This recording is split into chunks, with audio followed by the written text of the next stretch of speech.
O Brasil é uma nação de contrastes. Um país de riquezas naturais imensuráveis, solo fértil, gente criativa e trabalhadora. E ainda assim, uma nação que luta diariamente contra a pobreza, a desigualdade e a corrupção. Um país que tem tudo para ser potência, mas parece preso num ciclo interminável de promessas não cumpridas. Neste vídeo, vamos mergulhar fundo nas razões pelas quais o Brasil ainda é visto como um país de terceiro mundo. Não por falta de recursos, mas por problemas estruturais, culturais e políticos que, há séculos, impedem nosso verdadeiro progresso.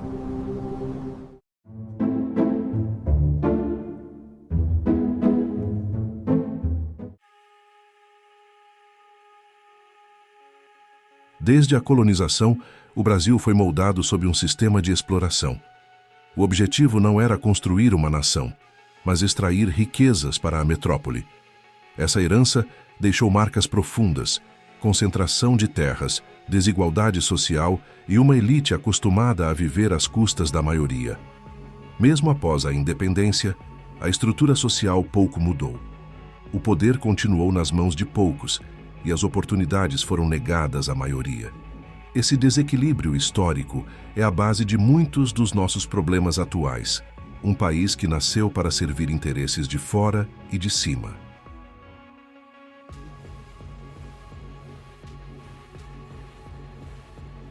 Ter quebrado o Brasil. Lula diz que quer voltar ao poder. Ou seja, meus amigos, ele quer voltar à cena do crime. Sociedade brasileira, muito obrigado.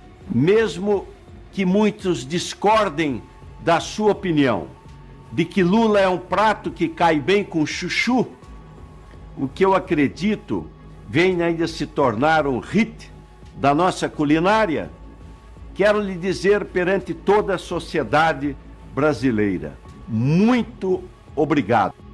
A corrupção no Brasil não é um acidente, é um sistema. Desde o período imperial até os dias de hoje, o desvio de dinheiro público se tornou parte da engrenagem política. Cada escândalo que vem à tona apenas revela um sintoma de um problema muito mais antigo e enraizado. Quando os recursos públicos são desviados, escolas não são construídas, hospitais não funcionam e estradas desabam. A corrupção mina a confiança da população e perpetua a sensação de que nada muda, criando um ciclo de apatia e descrença coletiva.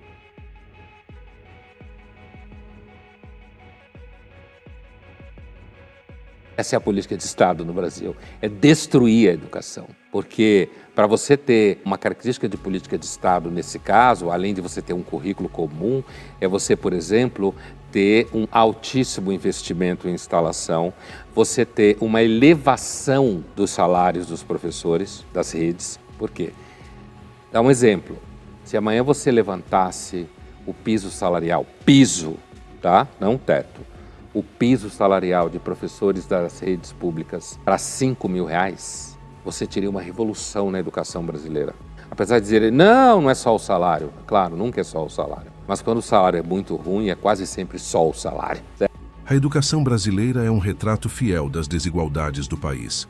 Enquanto escolas particulares oferecem ensino de ponta, muitas escolas públicas lutam sem estrutura, professores desmotivados e materiais defasados. Um país que não investe em educação condena seu futuro. A falta de acesso a um ensino de qualidade limita o pensamento crítico, reduz oportunidades e alimenta a dependência de políticas assistencialistas, mantendo o povo sob controle.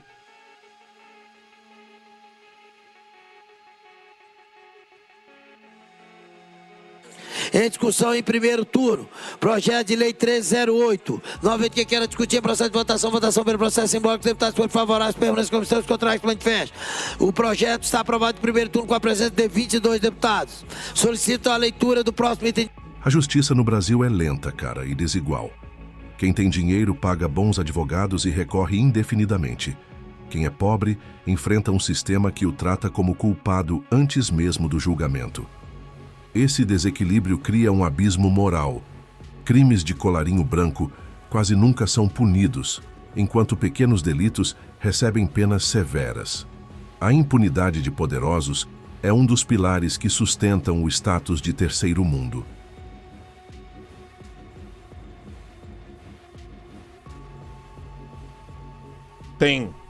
É um carnaval tributário, que nem o Alfredo Augusto Becker falava. A gente vive num país que o Estado não sabe quanto você tem que pagar, você dificilmente sabe quanto você tem que pagar se você tem empresa grande, se você tem indústria, e mesmo assim, no meio dessa briga, o Estado continua te multando e tentando cercear a tua capacidade laboral e a tua capacidade produtiva, e junto com o direito tributário, motiva todo mundo isso aí, né? E daí vem o Ministério Público do Trabalho e mete uma multa de 20 milhões na cabeça do Luciano Hang, porque alguém, né, da patota ali do sistema falou: ele tá fazendo campanha dentro da empresa dele, porque ele distribuiu camiseta verde e amarela para os funcionários. Você entende? Apesar de ser a 9ª economia do mundo, o Brasil ainda sofre com estradas precárias, transporte público caótico e uma burocracia que sufoca empreendedores. É um país onde abrir uma empresa leva semanas e onde o custo logístico faz produtos ficarem até 30% mais caros. Essa ineficiência tira a competitividade do Brasil e afasta investidores. Enquanto países desenvolvidos apostam em tecnologia e mobilidade, o Brasil continua preso em estruturas ultrapassadas que impedem seu avanço.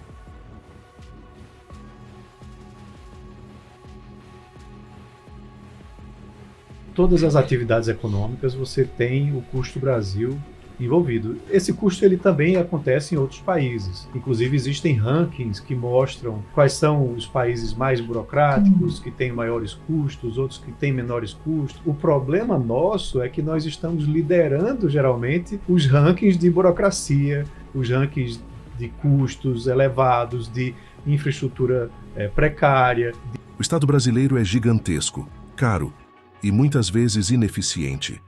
A máquina pública consome uma fatia enorme do PIB, mas oferece serviços de baixa qualidade.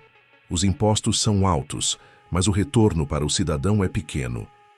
Essa distorção cria revolta e desânimo.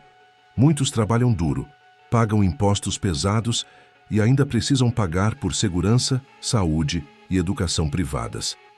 É como viver em 2 países ao mesmo tempo, um que cobra muito e outro que entrega pouco.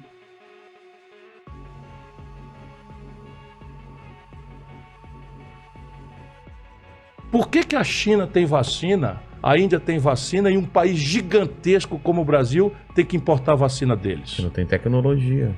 Isso foi o Bolsonaro que fez? Não, isso vem lá de foi o trás. Bolsonaro que fez, foi o seu Lula. O seu Lula destruiu a indústria brasileira. Naquela lambança de ser barato, todo mundo comprar importado, a indústria brasileira acabou-se. Acabou-se, está em 10% do PIB. Não foi só o Lula, mas foram todos esses desse modelo para cá. Quando o modelo acabou, 30% do Brasil era indústria da economia brasileira. Hoje é 10%. Caramba. Percebe? Nós estávamos dependentes, quando começou a pandemia, de importar máscara da China, respirador da China. 80% dos remédios que a gente compra nas farmácias de São Paulo vem do estrangeiro. É uma vergonha. Né? E isso feito pela esquerda. De goela. A esquerda da goela para fora. O Brasil continua sendo um exportador de commodities. Soja, minério, carne, petróleo. Pouco valor agregado, pouca inovação.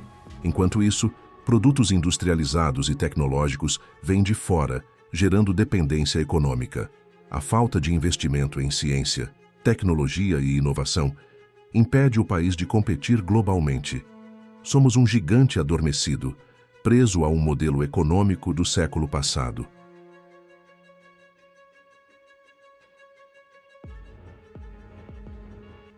Cinco brasileiros, anote isso aí, irmão. 5 brasileiros acumulavam a renda e a fortuna dos 100 milhões de brasileiros mais pobres e de classe média. Isso não existe parecido em nenhum lugar do mundo. 5 pessoas, eu conheço o nome dos 5. Tem uma fortuna tão grande que é a soma dos que os mais pobres, 100 milhões e de classe média do Brasil, têm para sobreviver. E o sistema de impostos é quem cuida de consertar um pouco isso, capturar um pouco dessa riqueza do luxo, do baronato e transferir, não com política social compensatória, mas transferir por um caminho de transformação estrutural da vida do povo pobre. Educar com profundidade, educar com qualidade, para que o filho do pobre, tendo acesso a uma escola decente, possa aspirar a ser um doutor, um empreendedor e mudar de classe. Isso tudo é possível de ser feito no Brasil. Quem está desertando no Brasil é a política. A desigualdade no Brasil é uma das maiores do mundo. Enquanto uma minoria vive em condomínios de luxo, milhões lutam por moradia, saneamento e dignidade. Essa divisão cria duas realidades paralelas que raramente se encontram. Sem políticas públicas eficazes e distribuição justa de oportunidades, o Brasil continuará sendo um país partido, onde nascer no lugar errado pode definir todo o destino de uma pessoa.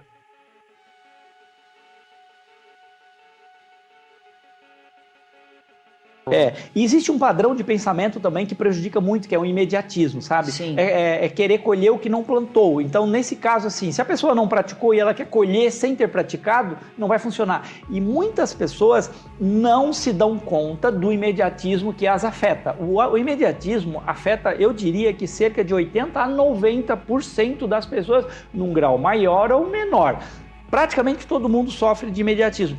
Para não ser afetado pelo imediatismo, a gente tem que ter desenvolvido a capacidade de se auto-observar, né?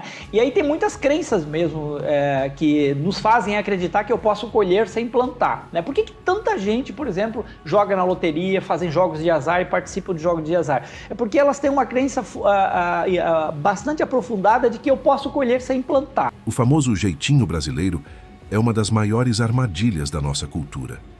Embora pareça esperteza, na prática ele alimenta a corrupção, a impunidade e o improviso. Vivemos tentando burlar regras em vez de construir sistemas que funcionem. Essa mentalidade impede o progresso coletivo. Enquanto o indivíduo busca vantagens pessoais, o país como um todo regride. O jeitinho que resolve o agora é o mesmo que sabota o amanhã. Apesar de todos esses desafios, o Brasil ainda tem um potencial imenso. Com investimentos em educação, tecnologia, sustentabilidade e transparência, o país pode mudar de rota. Mas isso exige uma transformação profunda, começando na consciência de cada cidadão. O Brasil só deixará de ser de terceiro mundo quando seus habitantes deixarem de aceitar o mínimo e começarem a exigir o máximo. A mudança não virá de cima, virá das ruas, das escolas, das mãos que constroem o país todos os dias. O Brasil não é pobre, é mal administrado. Não é incapaz, é sabotado por décadas de descaso e egoísmo político. Mas todo gigante adormecido pode despertar. E quando isso acontecer, quando a educação vencer a ignorância e a consciência coletiva for mais forte que o jeitinho, o Brasil deixará de ser o país do futuro e, finalmente, se tornará o país do presente. Vou deixar aqui nos cards finais mais 2 vídeos que falam sobre o Brasil. Obrigado por nos acompanhar até aqui. Se inscreva no canal e comente o que pensa do assunto. E até a próxima.